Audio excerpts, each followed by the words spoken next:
Before it all began, there was the void that contained the essence of everything. Within the void existed the gods who created the universe, except for one.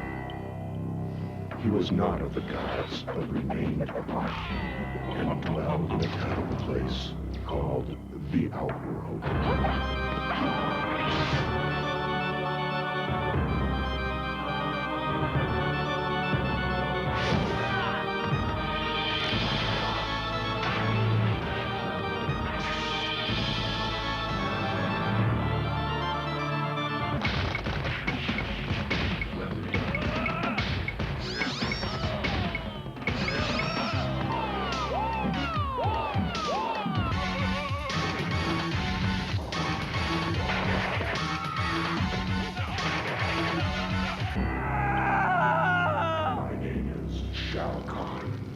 At last, my day has come.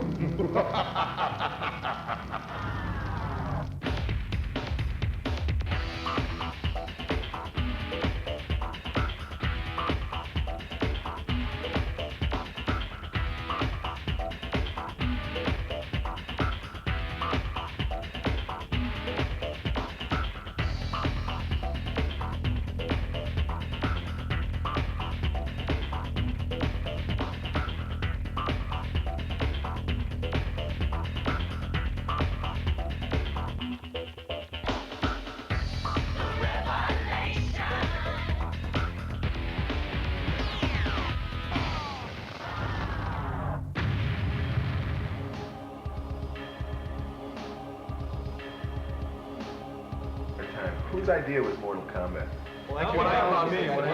The initial idea, I woke up. My name is David Mikicic, and I'm a graphic artist. My name's Dan Ford, and I do sounds and music. And tell people. My name is Ed Boone. I'm co-designer and programmer. My name's Tony Goski, and I do backgrounds and special effects. John Vogel, background special effects. John Tobias, and co-designer and lead artist. Steve Moran, and I'm a video artist. Our motto in Williams is always that reality's boring. Nobody wants to pay for reality. We take everything beyond reality to the point where it's, the only way to do this is through our video game. It's the perfect blending of everything. I mean, the game is fun to play. It's got good graphics, and it's got a decent backstory to it. It's easy to come up with the ideas, anybody can come up with ideas for games and stuff, but it's to actually convert something from an idea in your head into reality, into something that is a sellable product. That's where the challenge is. It's all an illusion. It's all an illusion.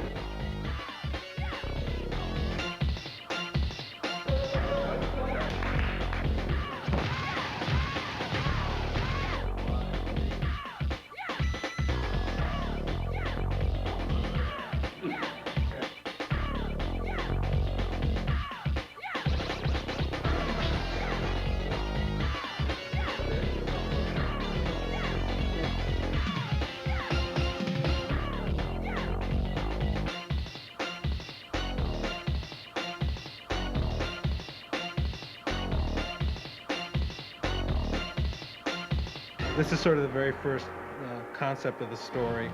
This guy here eventually became Shang Tsung. The mystique and all that whole feeling of it was really, the foundation of that was really what John Tobias kind of envisioned. One thing Mortal Kombat does for all of us is it puts you in a mood or puts you in a setting where you're sort of able to create things that are surreal. Mortal Kombat 1 took place more, on an earthly environment, in an Asian type of setting. In part 2, we knew that we were going to send our characters to sort of a different world, and so the door was completely open for us to kind of interpret that in any way we wanted. Mortal Kombat 3 has so much hidden stuff, it's just endless, just the amount of stuff that we packed in there. Okay, come here. I don't know if I should be telling you this, but I'm going to show you a move, okay? Listen. You have to go back, forward, back, and then down. And then push the run button. And if you do that really fast, he'll be your friend forever. The button and joystick combinations were the expected. You know, everybody would start looking for them immediately. And that's when I believe Ed came up with this whole sort of combination lock system. There's 6 little boxes, 3 of which are controlled by player 1, 3 of which are controlled by player 2. Try different combinations of those 6. There's a million possible combinations to see what can be unlocked in the game. Well, we test the games. When it comes close to the time that the game is done, they have us come in and we just play it. We play them all day long and look for bugs. The difference between Mortal Kombat 2 and Mortal Kombat 3 is that they added a run button. And when you use the run button, it makes you aggressive towards your opponent. You're gonna have to keep on using the run over and over and over to attack your opponent. What we're gonna show you now is a few simple combos that'll get you started playing. A lot of characters have a simple combo with kicks, which usually involves three presses of the same button. Like Cyrax has, you press high kick twice and then back and high kick for the final hit. And he does 3 hits and knocks the opponent away. My favorite move would probably be Kano's chokehold. It'll be down towards low punch.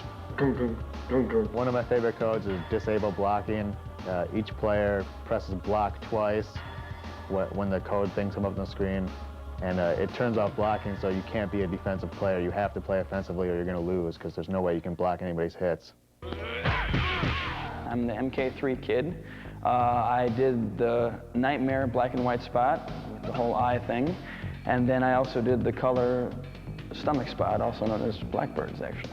In the TV commercial for the home game, there are codes hidden in, you know, background objects or, you know, a wall or a fence or something like that.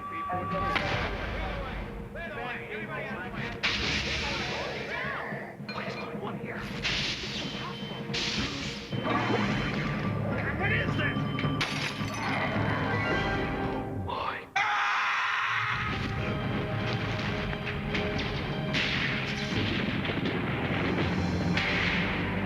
I'll be walking down the halls of my school, and I'll hear from one end to the other, you know, Mortal Kombat. We started at 8 in the morning, and there were actually 2 directors. I got in, and it took them about 2.5 hours to get all the lighting set. They were moving pieces around, checking different lighting, which kind of strobes to put where. I couldn't move, because if I moved, the angles on my face would mess up the light. All right, here we go. Quiet, please. Roll tape.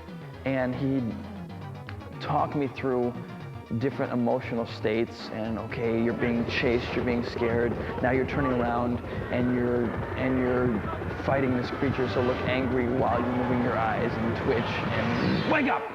And then he'd spaz and I'd have to open my eyes. Crack them good. And then there's John Vogel. He did backgrounds for part 1. He did some stop motion animation stuff for part 2, and he did some backgrounds in part 3. He worked on backgrounds along with Tony Goski. Tony's probably one of the most respected artists in this department. He's probably, you know, probably one of the best artists in any industry, and he conceptualizes backgrounds as well. This is the Soul Chamber, and this is where be a Soulnado. He never ceases to amaze us.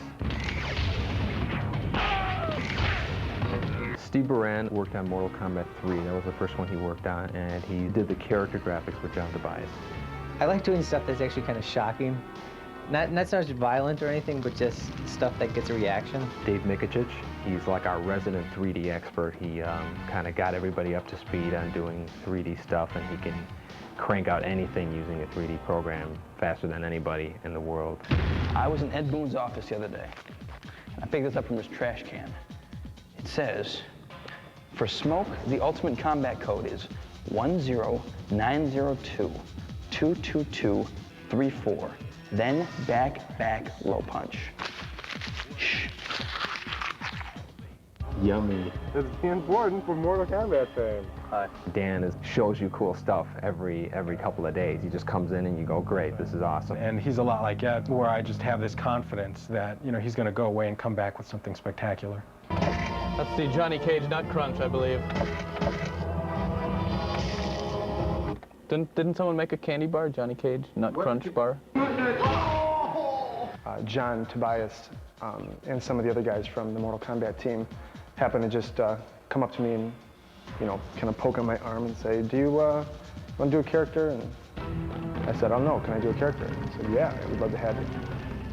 People don't realize that there's a lot of work done in the actual characters and their costumes. I've never asked John for a character that looks like something. He shows me something and says, what do you think of that? And I go, that's great. See, the inspiration, I think, for a lot of the characters come from all over the place. I mean, they come from movies I've seen when I was a kid. They come from books I've read. I mean, everybody gets inspiration from somewhere. I started out with NBA Jam as a cheerleader, and then I went to Revolution X as Mistress Helga, and they asked me to do Mortal Kombat. They needed a new Sonya. So I said, sure, I'd love to do it. Pizza Man. When I was a character here, that sort of like funded me going to school, because I wanted to be an artist like all my life. As with all the Mortal Kombat games, the characters are definitely the most interesting of any fighting game. Hey, get out of here, man. It's supposed to be Between Sector and Raiden, who would win? Raiden would win. Sector's got it in the bag. Raiden would win. Don't even try that. Totally got it in the bag. Sector No, get your head out. We're going to settle this outside, man. Oh, I'm good for it now, buddy. Come on. Come on, pal. Come on. Well, let's see, a character would probably first start with me sitting down staring at a blank wall for a little while, and then after a while, something will hit me and I'll just start sketching around different ideas.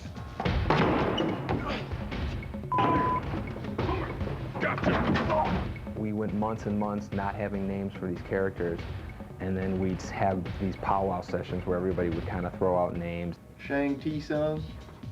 Look at that Saibot. Hey, you know where Shang Tsung? What's the combinations for Shang Tsung? I made it as a military prototype.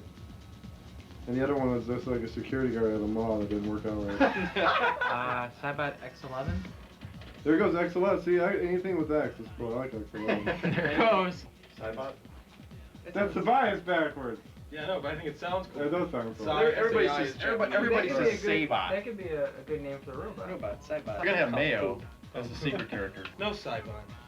Oh, man. Why? DEFCON is overused. Where? Everywhere. No. I've heard that so many times. Yeah, every time you watch War Games. Yeah, well, you know what's gonna happen? We're gonna come up with all the names. We're all gonna like them, and Ed's gonna hate every one of them. 95% of them, somebody would say a name, and then there'd be one of us, of the 5 or 6 of us, who would just, you know, have a heart attack just because they hated it so much. And then we're like, okay, I guess that's a no.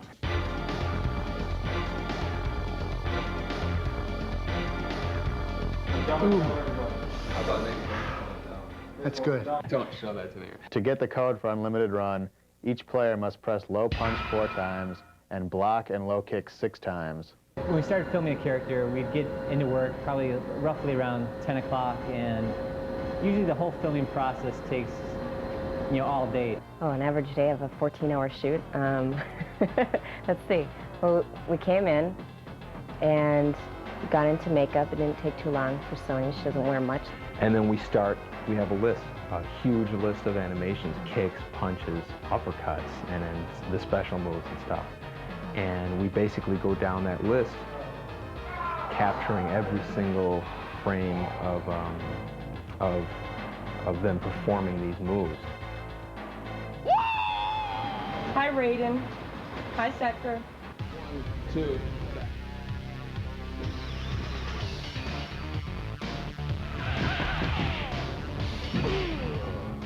You have to do each move 8 ways. As you see, a joystick goes 8 different ways. So if I was to do a front kick, I'd have to do it frontwards, backwards, sideways, and diagonal 4 different ways.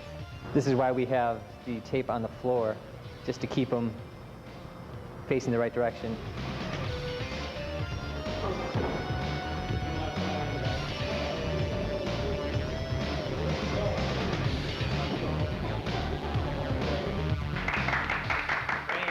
Here's the camera that takes in the signal. We run signals into our Betacam recorder, and we also run a signal here into our PC. And then on our PC here, we have one of our boards connected to that. And also, this is where we do the actual grabbing of frames to be digitized. You can kind of see our talent out there, and I'll really quickly grab some images of them. That's good, Tony. We're able to click through frame by frame delete the frames we don't want, keep the frames that we do like. As a matter of fact, you know what we should do? We should shove them. We should have done that from day one. Somebody just push them real hard. We should just. All right, now the next animation, just stand there.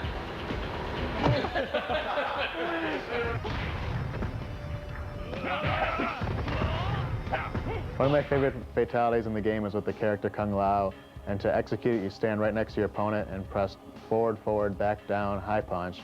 And what he does is he throws his hat at the opponent and it flies back and forth across the screen, cutting your opponent up into small pieces.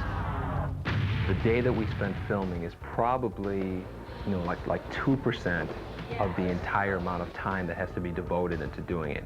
Once we get the digitized image, it's a lot like painting. And right now we're going through a process where we sort of filter the images through. We'll grab the image and Steve Baran will start and do some Photoshop on the guy, and then we'll hand him over to Tony, who does some touch-up. And then it gets passed over to me, and then I do some of this more detailed touch-up, and then I give it back to Steve, and he kind of separates the different colors and creates the different palettes, and then we give it back to Tony, and he does the final touch-up and stuff and gets it ready for the game.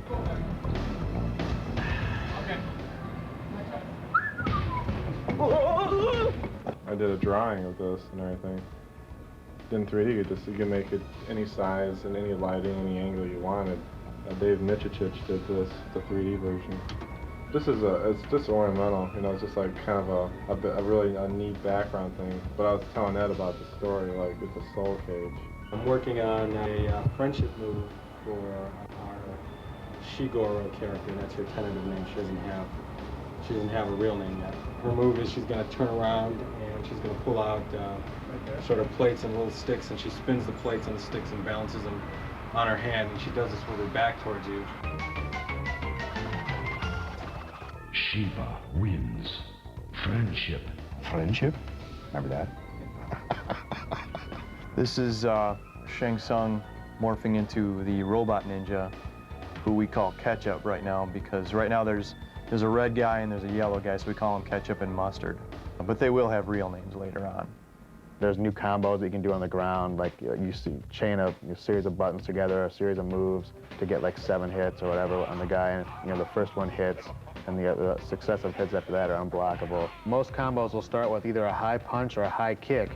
You would press like high kick, and that'll give you the first 2 hits, and then you can move to another button, which is usually the same type of button, like high kick, low kick, which will do a 3-hit combo, or some of them can be chained like high punch, and those are usually followed with like a high kick or a low kick.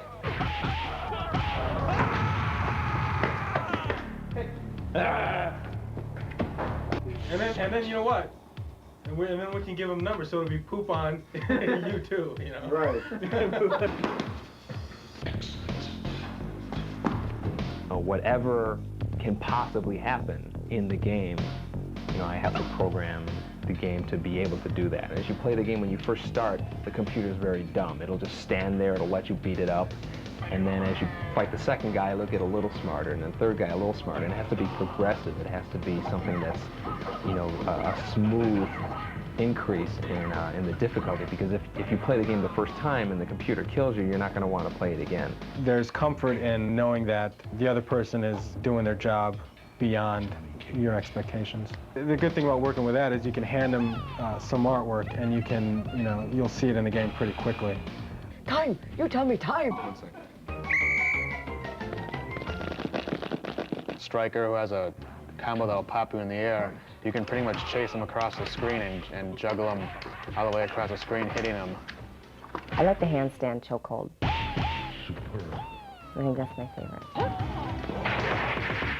My mom was pretty happy when I got my job because she realized I wasn't wasting my time hanging out in arcades when I was younger.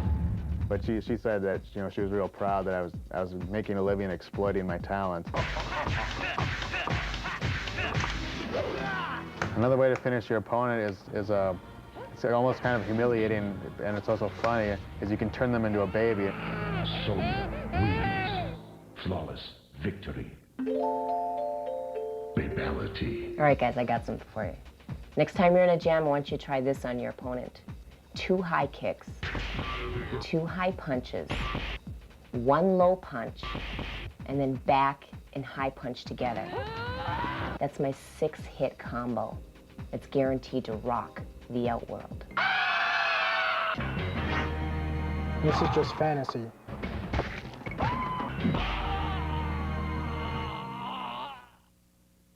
Players really seem to freak out when we put it on test when they would see something incredible happen, like a fatality. You know, just all the blood and, you know, whatever. It shocked them a lot.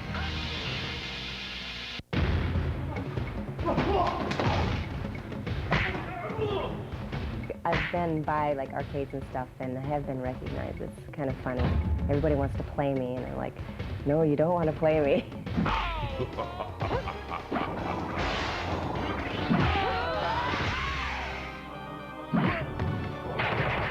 Kids can write me if they send like $3. I send them an autographed picture and I actually do write them back. I try to write everybody back.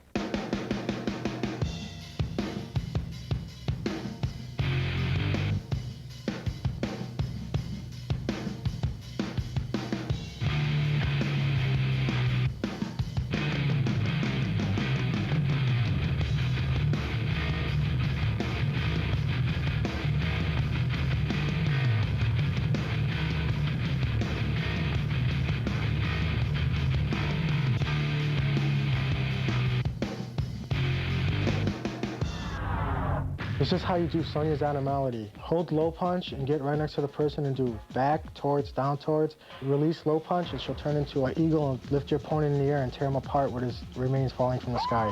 I really do it on live tour too, which is fun. This is the sound area. This is where they make all the sounds for the games.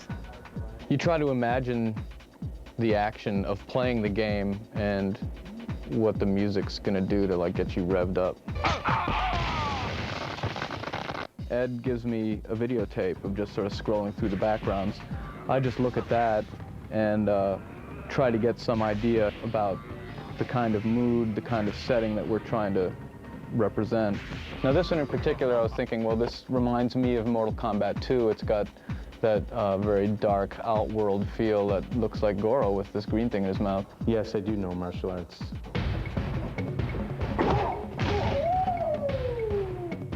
Kung Fu. I try to get a rhythm going and then fill it out with harmony.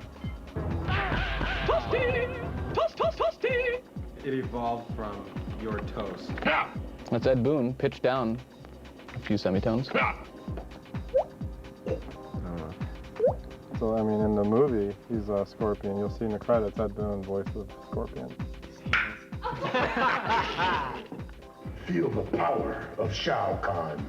You know, Shao Kahn was played by Steve Ritchie, who is the king, as we all know him. Pinball designer. Flawless victory. Basically, everyone has a set of speech calls for attacking, you know, punching, getting hit, you know, getting hit in the face, getting hit in the body. Animality, or animality, what do you want? Animality. Animality. One of the hardest combos in the game has to be Jax's, because it involves holding down on the joystick while pushing other buttons. So what you do is you hit high kick, down and high punch, and hold down, and continue to hold down and hit high punch again, and then hold back and hit block. And then as you're holding back, hit low punch, and then hold back and hit high punch again for a 7-hit combo, which is super devastating. We do the arcade version, which is the original one, and then after that's one's been out for about a year or so, then they start converting it into the home platforms, that's where you get the Sega Genesis, the Super Nintendo, the PlayStation, and all that. Well, the Chicago guys send us the assembly source code, and then we go line by line and convert it into C. They also drop shipped us all the original artwork that they did, all the finished artwork that went into the game and their file formats, and then it's up to us to rip it out and figure out what file format would be best to use on our PlayStation and convert it down and make it work. We have one piece of hardware that has a particular size of RAM and a CD-ROM, which is in the machine. And so what you have to do is you have to decide what chunks of sound data have to come off of the CD-ROM into the RAM of the machine and at one point in the game. The quality on the PSX is better. It's stereo 44.1 sound, just like you'll buy in any music store, CD shop. Right. It's the same stuff. One of the most amazing things I think we found in the game that we couldn't believe was the fact that Shiva was a stop-motion puppet. When we were originally just looking at the artwork, we were just saying there's no way. I mean, we see like muscles rippling, it looks like her face is changing, it just looked too real. One of the codes, if you, on the briefcase screen, if you push the third symbol down 1, you'll get a new exclusive PSX code. Don't think we're going to tell you what it is. It's really cool, but you'll have to find out on your own.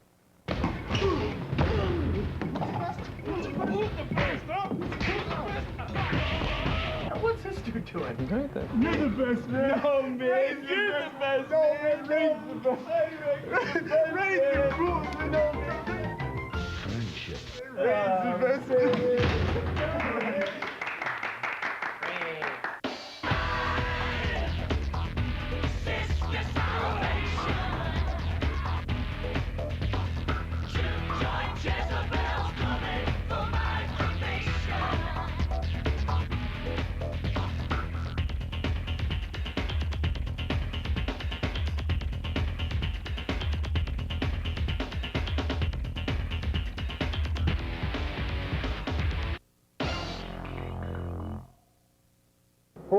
Game over.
Everyone's dead but me. They can't kill me. Gotta stay smart. They're not gonna win.